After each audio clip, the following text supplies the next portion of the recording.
नागपुर के धंतोली क्षेत्र से 14 दिनों से लापता 5 सदस्यीय परसवानी परिवार का पुलिस ने पता लगा लिया है। तकनीकी जांच के आधार पर परिवार पुणे के पिंपरी चिंचवड़ में मिला। शुरुआती जांच में कर्ज के दबाव को घर छोड़ने की वजह बताया जा रहा है। नागपुर के धंतोली इलाके में रहने वाले जितेंद्र परसवानी और उनके परिवार के 4 अन्य सदस्य 24 जून से अचानक लापता हो गए थे। परिवार के सभी सदस्यों के मोबाइल फोन बंद होने से रिश्तेदारों में चिंता का माहौल हो गया था। मामले की गंभीरता को देखते हुए धंतोली पुलिस ने तकनीकी जांच शुरू की।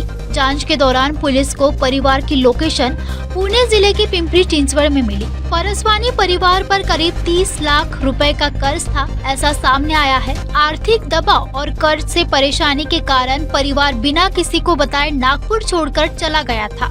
पुलिस ने परिवार से संपर्क कर उनकी सुरक्षा सुनिश्चित की है। 14 दिनों से लापता परिवार आखिर कहां मिला और उसके पीछे की असली वजह क्या निकली, हमारे प्रतिनिधि ने इस मामले में धंतोली पुलिस से बात की है। आइए सुनते हैं पुलिस ने क्या कहा। नागपूरच्या धंतोली पोलीस स्टेशन हद्दीमध्ये एक कुटुंब मागील काही दिवसापासून बेपत्ता होतं। ते कुटुंब आता पोलिसांना सापडलेलं आहे।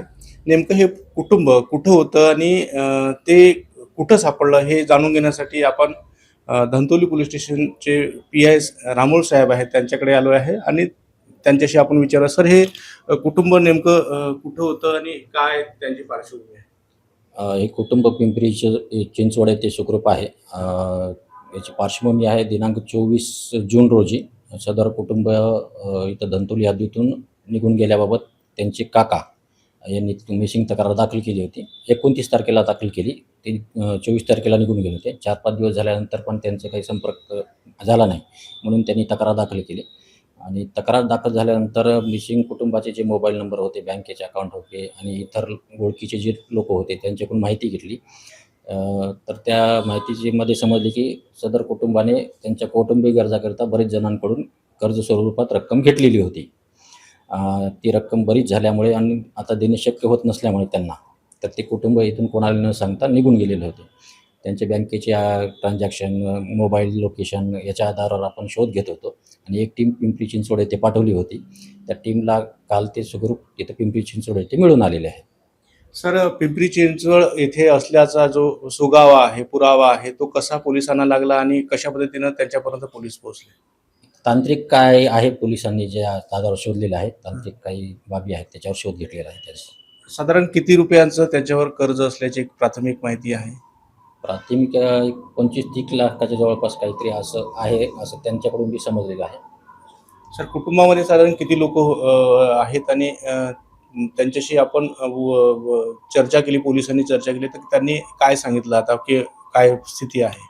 कुटुंबामध्ये जितेंद्र परसवानी आहेत, त्यांची आई, त्यांची पत्नी आणि एक मुलगा आणि एक मुलगी असे 5 जण आहेत आणि ते सध्या सुस्थितीत आहे, नातेवाईकांच्या इथं आहेत ते सध्या। त्यांची अपेक्षा आहे येतील, त्यांना समजण्यात आलेलं आहे चांगलं की ते येतील काय आणि काय असेल अडचणी व्यक्तीची चर्चा करून मार्ग निघू शकतो कुठल्याही गोष्टीचा, तर ते येतील लवकर। पोलिसांना किती कसब लागलं किंवा त्याच्यापर्यंत पोहोचण्यासाठी काय अडचणी गेली? अडचणी तर गेलेल्या आहे बरेचसे आणि नाही, दबाव नाही कुठल्या गोष्टीचा, पण लोकांकडून मदत थोडंसं करण्यास, नातेवाईक माहिती देण्यास थोडंसं टाळाटाळ व्यवस्थित काय देत नव्हते, पण आमच्या पद्धतीने आम्ही घेतलाय शोध त्यांचा।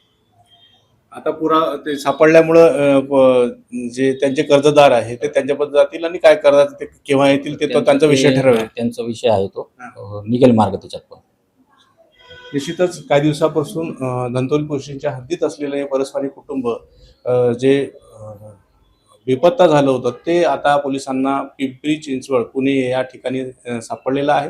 लवकरच ते परत येतील असा विश्वास पोलिसांनी व्यक्त केला आहे। त्यांच्यावर मोठ्या प्रमाणात कर्ज असल्याचं एक माहिती पुढे येते आणि त्यामुळं ते सध्या काही दिवसापासून मोबाईल स्विच ऑफ करून ते बाहेरगावी गेले होते।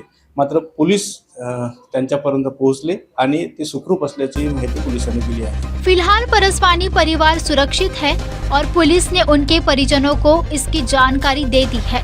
मामले ने आर्थिक संकट और कर्ज से बढ़ते दबाव की गंभीरता को भी उजागर किया है।